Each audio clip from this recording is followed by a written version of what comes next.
Hi everyone, I'm Dr. Amir Karam, board certified facial plastic surgeon. I specialize in facial rejuvenation, which basically means I help people look as young as they feel. And today I'm going to talk about a topic that many of you have had a lot of interest in and a lot of comments and questions about, and that is help us understand the topic of lasers and how they relate to facial and skin rejuvenation.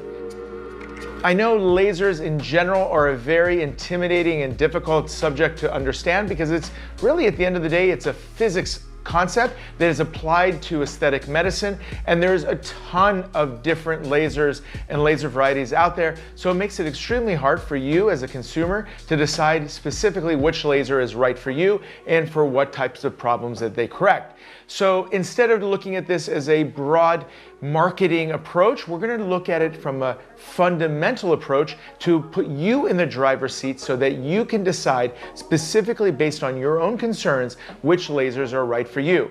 And in order to do that, we're going to start from the top. We're going to learn about what lasers are. We're going to talk about the different categories of lasers. We're going to talk about the different things that lasers address specifically in those categories, and then ultimately how you can pair those up with the specific concerns you have to ultimately get the best skin that you can possibly have, and how that fits into the overall skincare rejuvenation routines and regimens. All right, so without further ado, let's break it down. All right, so what is a laser? So laser is actually an acronym. It stands for light amplification of stimulated emission of radiation. So basically what it's doing is it's taking certain chemical compounds and it is stimulating the electrons so that you get energy that's dispersed. Now, what makes lasers also extremely interesting and unique is the light that's being emitted from the laser is collimated, meaning that it's moving in a narrow focused path. All the light is moving in parallel lines. So that's why you use things like laser pointers and different things. You get a light that travels long distances and emits a very fine line at the point of contact with whatever surface. Now, what that also means is that when you're using the laser, you're able to generate a response. And what is the point of response? It depends on what the chromophore is. And in skin, the chromophores can either be water or they can be melanin. And we're going to talk about why that's important, because depending on what the chromophore that you are actually trying to target, you're going to get a specific type of response. So for example, when you're trying to go after red capillaries, well, you want the chromophore to be hemoglobin, which hemoglobin is found in blood, so that when you see these red capillaries, you're able to target them. When you're trying to do resurfacing, you want the chromophore to be water, so that it targets water and nothing else.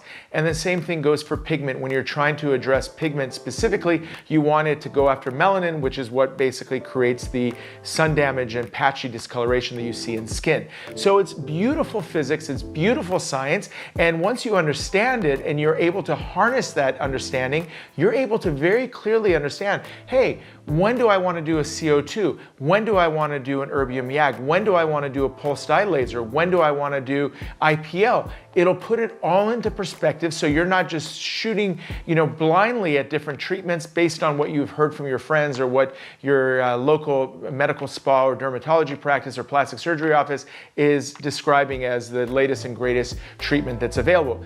Additionally, what it's going to do is once you understand these different categories, when a new product comes out, you're going to understand what category it fits under and learn how to use that particular category to get the change that you're looking for. So knowing what it does and what it can and cannot do is going to be hugely important. And that's going to be the topic of this video. So let's break down concept number 2. What are the different categories of lasers? Basically, looking into categories of lasers, you have 2 general categories of lasers. Category number 1 is a concept called ablative lasers. Ablative means it destroys something. And for lack of a better term, I know I'm using a very kind of destructive sense to the term, but at the end of the day, there's a target, and that target basically blows up as a result of the laser. If it's pigment, blows up the pigment. If it's skin, it blows up the skin. And it's done in obviously a very controlled way, but that's, graphically what's actually happening. So those are ablative lasers. It actually creates a physical removal of something.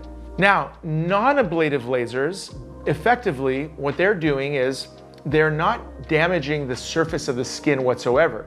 They're not targeting, generally speaking, the actual skin structure. What they're doing is they're going after a very specific target within the skin. So non-ablative lasers don't remove skin.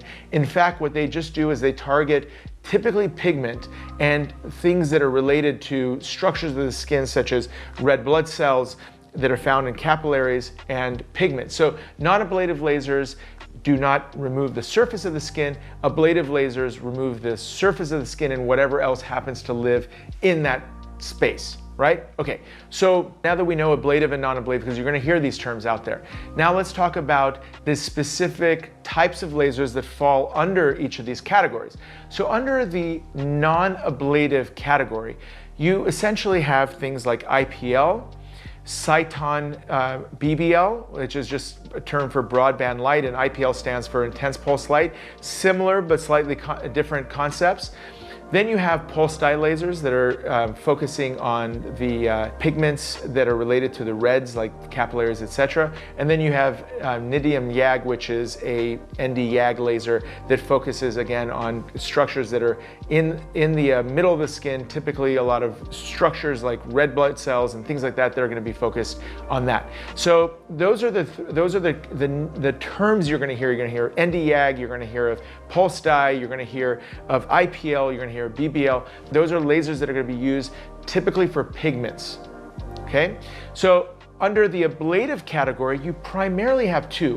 One is the most common one you've heard of, which is CO2 lasers, and then you've got erbium YAG. CO2 and erbium YAG share one commonality, and that is they focus on the water as its primary chromophore. They focus on water, and as a result, because the skin is mostly made of water, the first thing it's going to come in contact with is the surface water, and as a result, it's going to remove that upper layer of skin. So basically, it's used as a resurfacing type of a laser. Resurfacing means you're removing the surface of the skin or anything that's in that particular range. Now, depending on how much energy you emit into that, off the CO2 or the erbium YAG laser, the depth of penetration of that laser is going to depend on that, primarily based on how many passes you take with the laser, as well as the energy you generate through there. So now, without getting too bogged down, just simply think CO2 and erbium YAG, they're generally resurfacing, and the other ones are non-ablative and non-resurfacing. However, here's where it gets interesting. All these treatments have a different downtime associated with them. So non-ablative, generally speaking, has less of a downtime because you're not, affecting the surface of the skin. So there's no need for ointments and different things like that to allow the skin to heal. Resurfacing lasers will remove the surface of the skin, therefore you need to put an ointment on to cover, and it takes longer to recover. So for people who have longer recovery, we'll use that. But the bigger sort of picture is they're treating two totally different things. The resurfacing is, think of it as a lawnmower. It's actually removing the entire surface of the skin, and as a result, you're getting a fresh layer of skin that comes through. Doesn't necessarily address red pigments. It doesn't address deeply penetrating brown pigments, but it's removing everything. So the end result of that is typically a skin that looks a little bit brighter, fresher, and if there's some pigments that happen to live in that upper surface, they're going to be gone, so the overall complexion of the skin is going to look better, more glow, more brightness. The other treatments isn't going to affect the texture or the surface of the skin, but it'll clarify the discolorations. Non-ablative lasers will address that. Now, between the CO2 and erbium, the only point I want you to remember is the CO2 takes longer to recover from versus erbium, because CO2 affects the skin through a type of interaction with the skin that creates heat, and erbium YAG does not. So erbium YAG actually has a lower recovery rate because there's not as much thermal damage to the air, there's not as much redness and inflammation that's caused by the laser. So I'm going to back up a second. Many of you know that old school resurfacing lasers were primarily CO2. And when you see the CO2 patients, they look like they've been through basically like a burn or a major bomb or something. They look terrible, swollen, peely, oozy, all that kind of stuff. So even though they were the primary way of treating resurfacing, they've kind of fallen off because that's a lot to put a person through, and the recovery could take 1 or 2 months.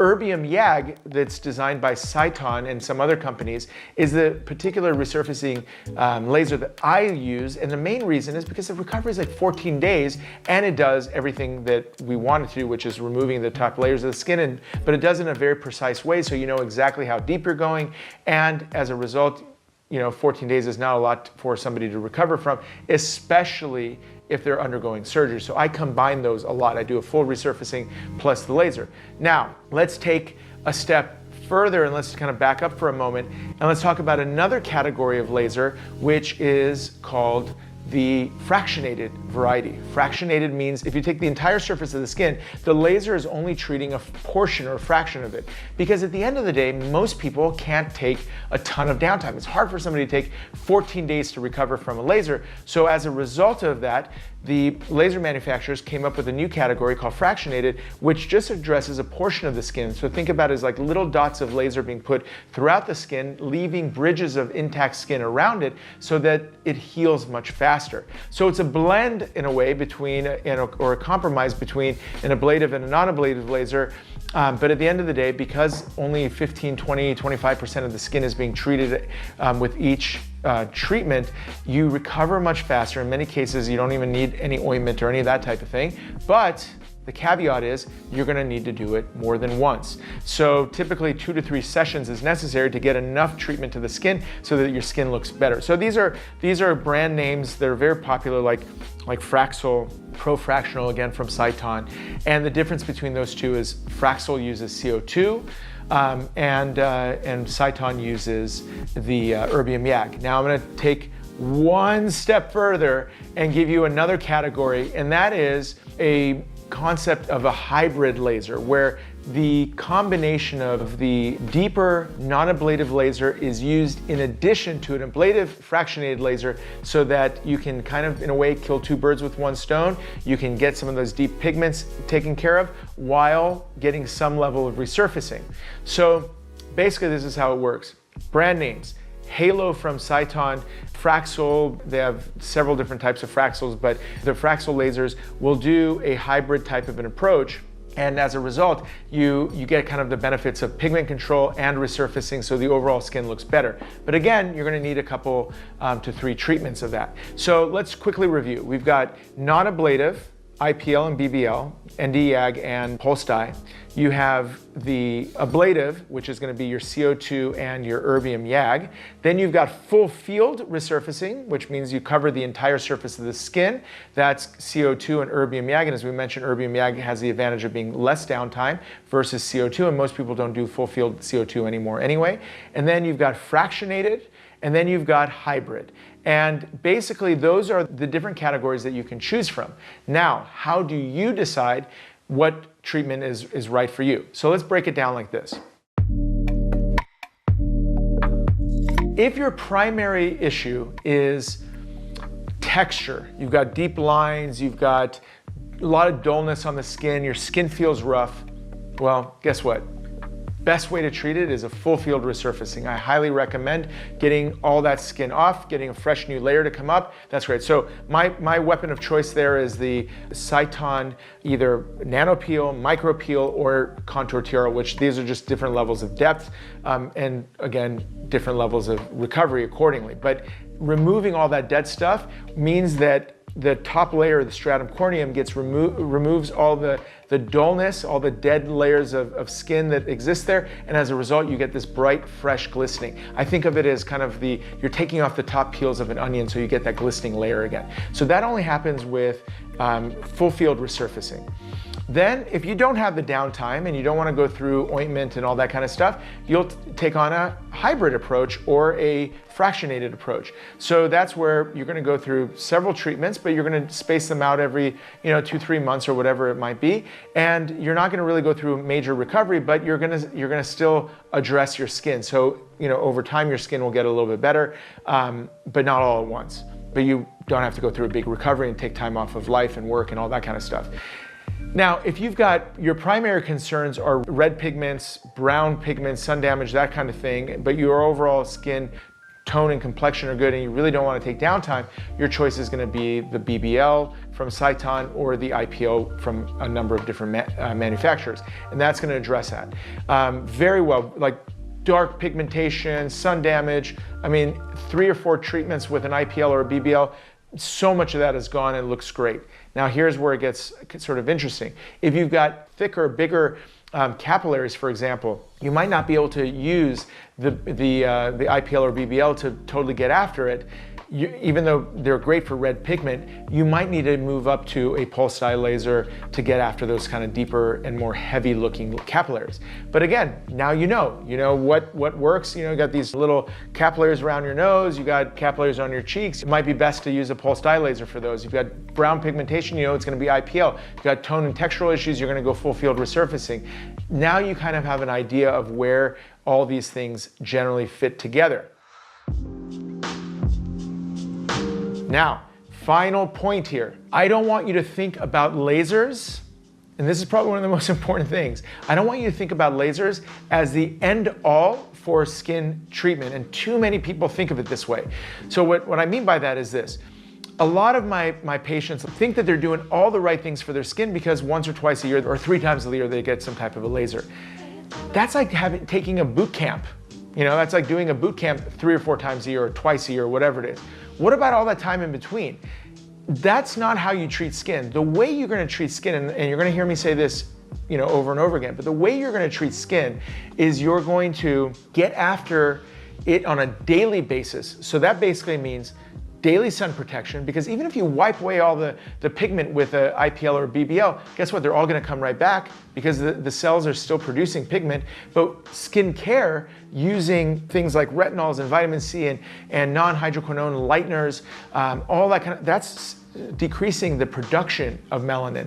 Using these different different type of active ingredients is going to keep the surface of the skin from needing to be constantly exfoliated by a laser. It's going to keep some cell turnover going. So there's a lot of very, very important foundational value of using a combination of daily broad spectrum sunscreen, but daily active ingredients. And that has been my biggest mission and one of my biggest motivations of why I developed the COMMENT trifecta, because too many patients don't know what to use. They didn't recognize that even if they learn about them, it ends up being like 5 or 6, 7, 8 steps. And the trifecta basically turns it all into literally 3 steps, just a minute or 2 of application, and you covered all of the things that you need. Pigments get better, collagen improves, elastin improves, brightness improves, exfoliation starts to happen, especially if you use a product like Polish, which enzymatically exfoliates. But that's what you got to do on a daily basis so your skin keeps getting better and better. And then you use lasers to complement and elevate the overall treatment. So you're basically using it to sort of jumpstart or go to the next level from what you're getting with your skincare. But the skincare is going to give you the durability and longevity and get the most out of your skin laser treatment. So I want you to really frame things in the right way. And I feel this video has given you all the tools to put everything in context. What you need to do daily with skincare and sun protection, that becomes your foundation. Use of these different types of lasers to take you to the next level. Guys, I hope that helps bring perspective and clarity to a topic that can sometimes feel a little bit daunting. But again, it shouldn't just think about these categories that we described. You might have to watch this video again because I know there's a lot of information here, but take some notes and put it into context, because this is what's going to give you the driving ability to manage the landscape that's in front of you. If you haven't already, hit subscribe. If you like this type of content, I produce 2 to 3 videos a week on topics just like this to empower you guys, and share it with friends and family, because the more people know, the better it is. And ultimately, if you liked it, hit like. If you have any questions whatsoever, or you just want to comment on what you thought of the video, definitely drop me a comment below. Appreciate everything, guys. Let me know if there's any other topics that you would like to discuss. You can also drop down in the comments. I definitely pay attention. This was one of them that has come up, so I'm glad we've had a chance to go over. And there's more information about skin, micro needling, skin care, what to do, etc. On the playlist to follow. So make sure you peruse through there and get a chance to look at all that. Everyone, thank you so much. Dr. Amir Karim.